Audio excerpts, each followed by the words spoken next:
Hello students, good morning. Welcome to lecture series of Geotechnical Engineering।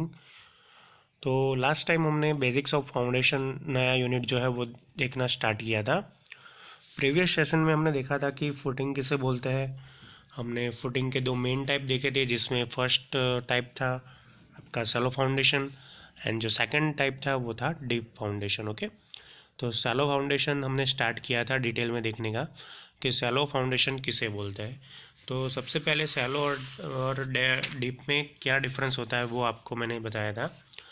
तो जो कोई भी फाउंडेशन में डी लेस देन और इक्वल टू बी होता है उसे हम शैलो फाउंडेशन बोलते हैं, और अगर फाउंडेशन में डेप्थ जो है वो विड्थ से ज़्यादा होती है तो हम उसे डीप फाउंडेशन बोलते हैं। Okay, types of shallow foundation में हमने सबके नाम देखे थे। शैलो फाउंडेशन कौन कौन से है, जिसमें स्प्रेड फुटिंग आता था, combined footing, strap footing, raft foundation and grillage foundation. Okay, तो स्प्रेड में हमने देखा था लास्ट टाइम वॉल फुटिंग्स देखा था, रीइंफोर्स्ड कंक्रीट फुटिंग देखा था, इन्वर्टेड आर्च देखा था, और कॉलम फुटिंग्स देखे थे जिसे हम आइसोलेटेड कॉलम फुटिंग्स भी बोलते हैं। ओके स्टूडेंट्स, तो इसके बाद आज के सेशन में हम वहीं से कंटिन्यू करेंगे और हमारा जो शैलो फाउंडेशन का दूसरा टाइप था कंबाइंड फुटिंग वो देखते हैं। ओके, तो कंबाइंड फुटिंग क्या है वो सबसे पहले देखते हैं।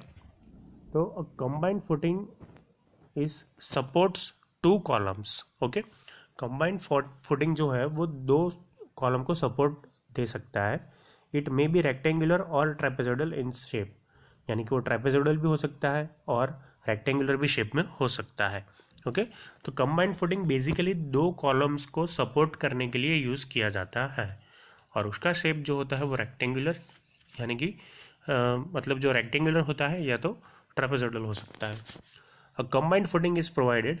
अब कंबाइंड फुटिंग कौन कौन सी कंडीशन में प्रोवाइड किया जाता है वो देखते हैं।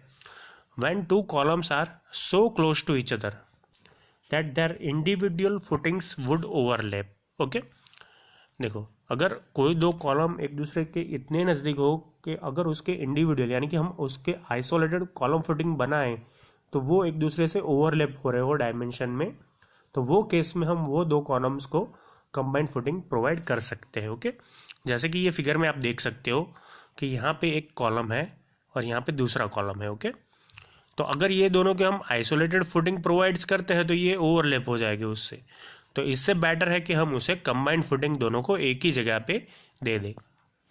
अगर ऐसे रेक्टेंगुलर दिए हुए हैं दो कॉलम्स को, देखो ये हमारा फर्स्ट कॉलम है, column A, and this is column B. Okay, तो सेक्शन में आप देख सकते हो कि यहाँ आपको कॉलम जैसा दिखेगा, ये उसका टॉप व्यू है, प्लान व्यू है। ओके, वैसे ही ट्रेपेजोइडल शेप का भी हम कंबाइंड फुटिंग दे सकते हैं हम कॉलम को। ओके, और यहाँ पे ऐसे ये column number B, column number 1, तो आपका कंबाइंड फुटिंग है वो ऐसे क्रिएट होता है। ओके, तो व्हेन द और जो सेकंड रिक्वायरमेंट है यानी कि सेकंड प्रोवाइडेशन जो है कब की जाती है कंबाइंड फुटिंग की, तो वो क्राइटेरिया ऐसा है, when the property line is so close to one column that a spread footing would eccentrically loaded when kept entirely within the property line. Okay, देखो ये पॉइंट वैसे इंग्लिश में जो सेंटेंस लिखा है वो थोड़ा मतलब कॉम्प्लिकेटेड लिखा है, उसको सिंपल कर देते हैं कि जब अपनी प्रॉपर्टी लाइन यानी कि हमारी जो मतलब आउटलाइन होती है वो किसी एक कॉलम से बहुत नज़दीक हो, ओके, और वो एसेंट्रिकली लोडेड हो रहा हो स्ट्रक्चर में, तो उसे प्रॉपर्टी लाइन के अंदर रखने के लिए भी हम कंबाइंड फुटिंग यूज़ कर सकते हैं। मैं यही फिर से आपको फिगर दिखाऊंगा प्रॉपर्टी लाइन के लिए भी। सपोज मान लो कि ये जो है, ये जो इमेज है उसकी ये जो बाउंड्री लाइन है वो आपकी प्रॉपर्टी लाइन है। ओके, अगर सपोज मैं इसका इंडिविजुअल फुटिंग यहाँ पे दे रहा हूँ तो इसका इंडिविजुअल फुटिंग ऐसा हो सकता है कि यहाँ से प्रॉपर्टी लाइन से आउटसाइड चला जाए, जो कि किसी भी केस में डिज़ायरेबल है नहीं। इसीलिए उसको कभी कभी क्या करते हैं कि कंबाइंड फुटिंग भी देना पड़ता है, ताकि जो मतलब जो क्लोज कॉलम हो वो क्या हो सके, प्रॉपर्टी लाइन के अंदर रह सके। ओके, इसलिए सेकंड कंडीशन में लिखा है when the property line is so close to one column that a spread footing would eccentrically loaded when kept entirely within the property line. Okay, तो ये किस्से में भी हम कंबाइंड फुटिंग दे सकते हैं। तो ये हो गया आपका कंबाइंड फुटिंग। आप सेक्शन और प्लान ऐसे बना सकते हैं। दो शेप में रेक्टेंगुलर कंबाइंड फुटिंग, और सेकंड जो फिगर है वो है ट्रेपेजोइडल कंबाइंड फुटिंग की। ओके, उसके बाद जो आपका मतलब शैलो फाउंडेशन दूसरा है वो है स्ट्रैप फुटिंग। देखना, खास याद रखना फ्रेंड, आगे एक स्ट्रिप भी आएगा और स्ट्रैप भी आएगा। तो स्ट्रिप और स्ट्रैप में थोड़ा डिफरेंट है, वो भी मैं आपको बताऊंगा आगे कि क्या डिफरेंस होता है दोनों के बीच में। ओके, तो और स्ट्रैप और cantilever footing consist of two isolated footings connected with a structural strap और a lever as shown in figure. Okay, तो स्ट्रैप और कैंटिलीवर फुटिंग दोनों बोल सकते हैं। उसमें दो आइसोलेटेड कॉलम फुटिंग्स होते हैं जो कि एक स्ट्रक्चरल स्ट्रैप या तो लीवर से जुड़े हुए होते हैं, कनेक्टेड हुए होते हैं। ओके, तो ये मैं आपको दिखा रहा हूँ यहाँ पे स्ट्रैप बीम। आप यहाँ पे देख सकते हो कि ये है स्ट्रैप बीम, ये है कॉलम फुटिंग, ये है कॉलम। ये कॉलम ए उस यहाँ पे बोलते हैं, ये इसको हम कॉलम बी बोलते हैं। तो कॉलम ए का अपना आइसोलेटेड मतलब कॉलम फुटिंग है ही, दूसरी साइड कॉलम बी का भी कॉलम फुटिंग है ही। वो दोनों को कंबाइन करने के लिए हमने ये स्ट्रैप का यूज़ किया है। ओके, अब आप सोचोगे कि ये दोनों के आइसोलेटेड कॉलम फुटिंग तो है, तो फिर ये स्ट्रैप की ज़रूरत क्या है। ओके, तो स्ट्रैप की ज़रूरत ऐसे है कि देखो यहाँ पे लिखा हुआ है एसेंट्रिकली लोडेड कॉलम फुटिंग। आपके दो कॉलम में से एक कॉलम अगर एसेंट्रिकली लोडेड हो, ओके, एसेंट्रिकली लोडेड हो, तब ये स्ट्रैप फुटिंग प्रोवाइड किया जाता है। Okay, the strap connects to footing such that they behave as one unit. दो आइसोलेटेड फुटिंग एक one member as a one unit काम करते हैं।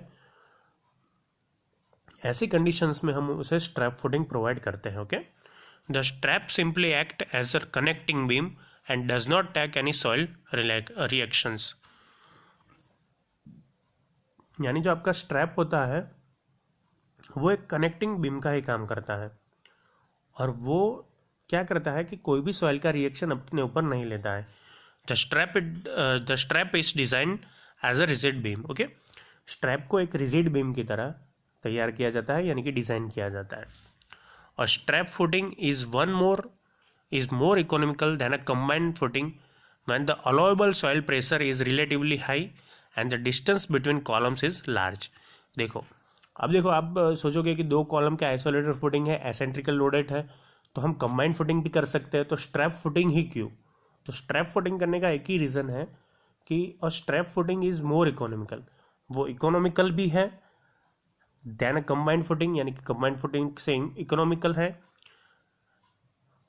When the allowable soil pressure is relatively high, यानी कि आपका सॉइल प्रेशर जो हो वो बहुत ज़्यादा हो, and the distance between columns is large, यानी कि आपका सॉइल प्रेशर ज़्यादा हो और दो कॉलम्स के बीच का डिस्टेंस भी अगर लार्ज हो, तो ऐसे केस में स्ट्रैप फुटिंग यूज़ करना कंबाइंड फुटिंग से ज़्यादा इकोनॉमिकल रहता है। इसीलिए हम कंबाइंड की जगह पे स्ट्रैप फुटिंग यूज़ करते हैं। ओके, और स्ट्रैप को स्ट्रैप और कैंटिलीवर दोनों नाम से बुलाया जाता है। ओके, तो यहाँ पे आप देख सकते हो, पहली फिगर तो मैंने आपको समझा दी कि ये फिगर में क्या है। अब ये फिगर में देखो, यहाँ पे टाइटल लिखा हुआ है difference between strip and strap footing, यानी कि स्ट्रिप और स्ट्रैप में क्या डिफरेंस है। तो देखो, ये जो आपका जो पहला है वो है स्ट्रिप फुटिंग। ओके, स्ट्रिप में ऐसे फुटिंग के ऊपर पूरी वॉल बनी होगी, मैसनरी और कंक्रीट वॉल, जबकि स्ट्रैप फुटिंग में क्या होगा, वॉल नहीं बनी हुई होगी, ओनली कॉलम्स जो होंगे। ओके, तो इसे हम रेनफोर्स कंक्रीट स्ट्रिप फुटिंग बोलते हैं और इसे हम स्ट्रैप फुटिंग बोलते हैं। दोनों में इतना डिफरेंस है कि इसमें मैसनरी वॉल आती है, मैसनरी की हो या कंक्रीट की हो, कोई भी हो, लेकिन वॉल आती है, उसे हम स्ट्रिप फुटिंग बोलते हैं। और जहाँ पे कॉलम को एक बीम से कनेक्ट किया हो, ओनली सिंगल बीम से, तो उसे हम स्ट्रैप फुटिंग बोलते हैं। ओके, तो ये डिफरेंस है दोनों के बीच में, स्ट्रिप और स्ट्रैप के बीच में।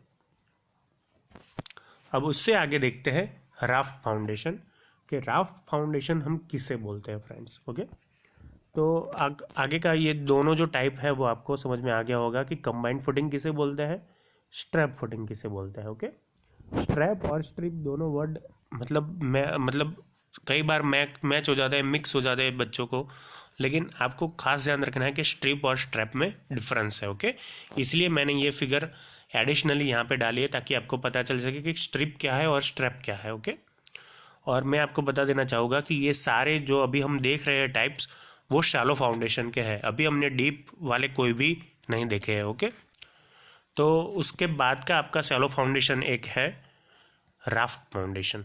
ओके, तो राफ्ट किसे बोलते हैं वो मैं बताता हूँ। और राफ्ट और mat foundation is a large slab supporting a number of columns and walls under the entire structure or a large part of the structure।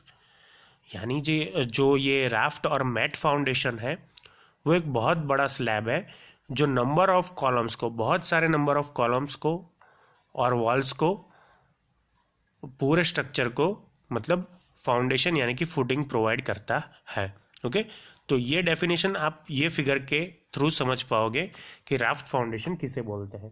देखो आप यहाँ पे एक स्लैब दिख रहे हो। ओके, तो ये स्लैब जो है वो आपका राफ्ट का काम यानी कि मैट का काम करता है।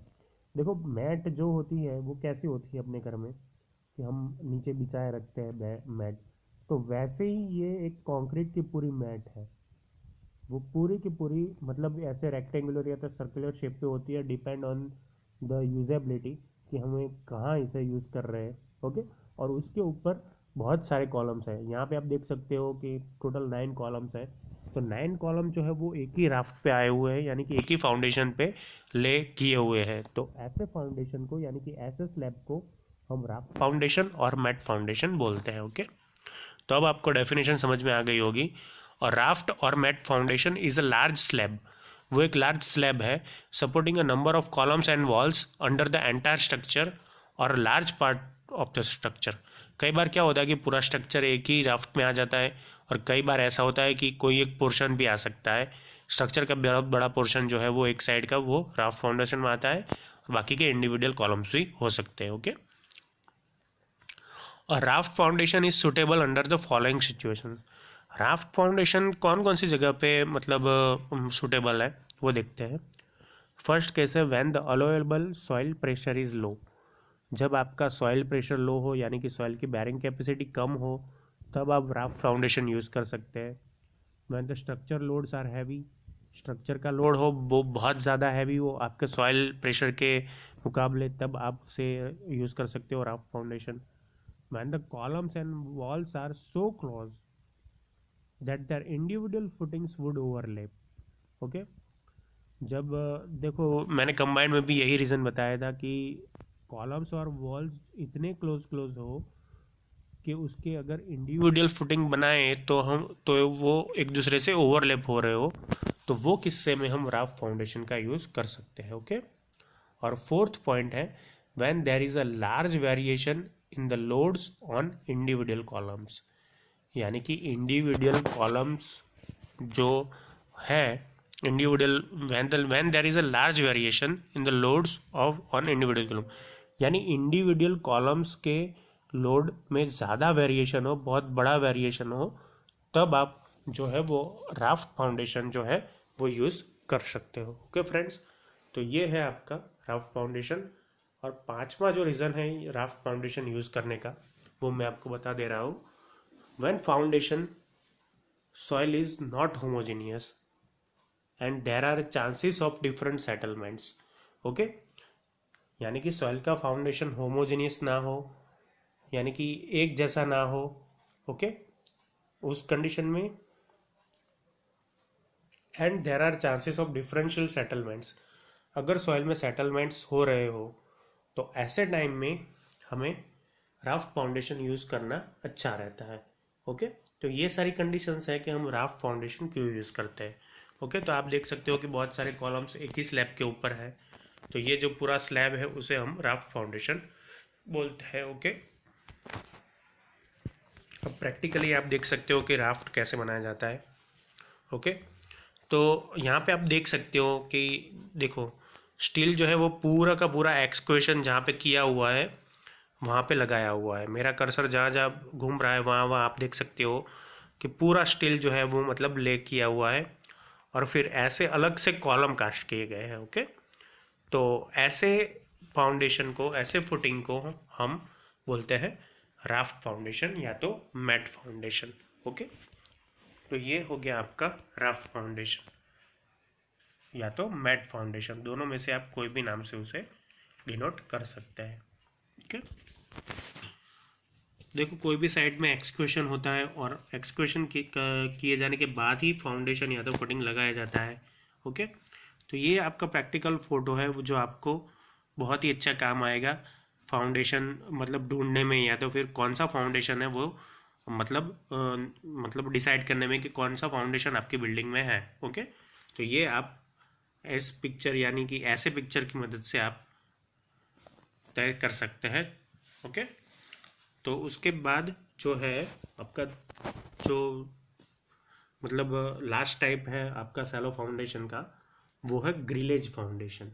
ओके, तो ग्रिलेज फाउंडेशन जो है उसमें क्या होता है वो हम देखते हैं। देखो ये थोड़ा कॉम्प्लिकेटेड टाइप का फाउंडेशन है, उसकी मैं आपको एक फिगर दिखा देना चाहूँगा। देखिए ये आपका फिगर है ग्रिलेज फाउंडेशन का। ओके, तो ग्रिलेज फाउंडेशन में देखते हैं कि क्या होता है। This type of foundation is used to transmit heavy loads from steel columns to the soil having low bearing power. ये फाउंडेशन क्या करता है, स्टील कॉलम्स का यूज करता है, किसके लिए, हैवी लोड को ट्रांसमिट करने के लिए, to the soil having low bearing power. जो जो जो भी सॉइल हो उसकी लो बेयरिंग पावर हो, अगर लो बेयरिंग कैपेसिटी हो, तो वहाँ पे हमें ये ग्रिलेज फाउंडेशन यूज करना पड़ता है। Okay, this type of arrangement avoids deep excavations and provide necessary area at the base to reduce the intensity of pressure. Okay, तो ये जो अरेंजमेंट होता है यानी कि स्टील कॉलम्स का जो अरेंजमेंट होता है वो क्या करता है कि अवॉइड करता है डीप एक्सक्वेशन को। यानी कि अगर आप कोई साइड पे डीप एक्सक्वेशन करना नहीं चाहते हैं तो grillage foundation is best for you and provide necessary area at the base. यानी कि वो मतलब प्रेशर इंटेंसिटी कम करने के लिए नेसेसरी एरिया भी प्रोवाइड करता है कोई भी कॉलम को। ओके, यानी जो लोड ट्रांसमिट हो रहा है, देखो फाउंडेशन का मेन फंक्शन क्या होता है फ्रेंड्स, कि मतलब ऊपर से जो भी इंटेंसिटी का लोड आ रहा है उसे लार्जर एरिया में डिस्ट्रीब्यूट करना अर्थ में। ओके, तो जितना एरिया आपका लार्जर होगा लोड डिस्ट्रीब्यूट करने के लिए उतनी आपके बिल्डिंग सेफ होगी, यानी कि आपकी इंटेंसिटी ऑफ प्रेशर जो है वो रिड्यूस हो जाएगी। प्रेशर इंटेंसिटी रिड्यूस होने से आपकी बिल्डिंग जो है वो सेफ रहेगी।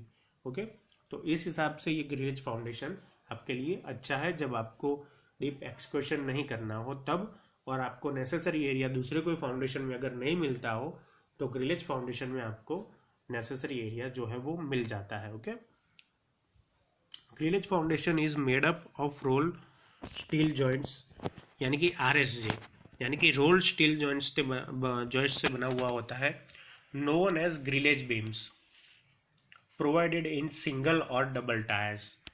ओके, इस पे देखो दो टायर्स होते हैं यानी कि दो स्तर होते हैं, यानी कि दो लेवल्स होते हैं, एक को सिंगल और दूसरे को डबल टायर बोलते हैं।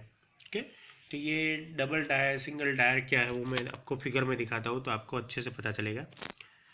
जैसे कि आप देख सकते हो कि यहाँ पे देखो लिखा है सेकंड टायर, ऊपर जो है वो ग्रिलेज है, नीचे कंक्रीट है।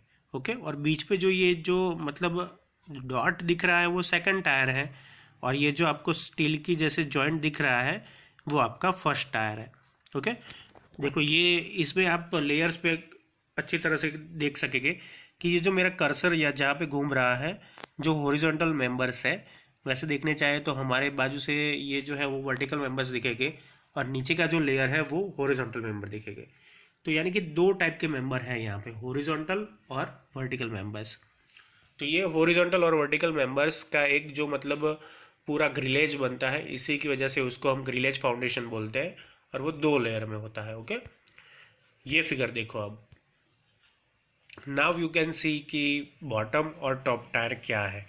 ये आपका टॉप टायर है जो कि रोल स्टील जॉइंट से यानी RSJ से बना हुआ है, और नीचे का बॉटम टायर है वो भी RSJ से बना हुआ है। ओके, उसके ऊपर एक प्लेट है, फिर आपका स्टील जो सेक्शन है यानी कि आपका जो स्टील कॉलम है वो चालू हो जाता है। ओके, तो ऐसे जो है वो स्टील के ग्रिलेज फाउंडेशन बनाए जाते हैं। ओके, तो अब आपको समझ में आ गया होगा कि टायर क्या है।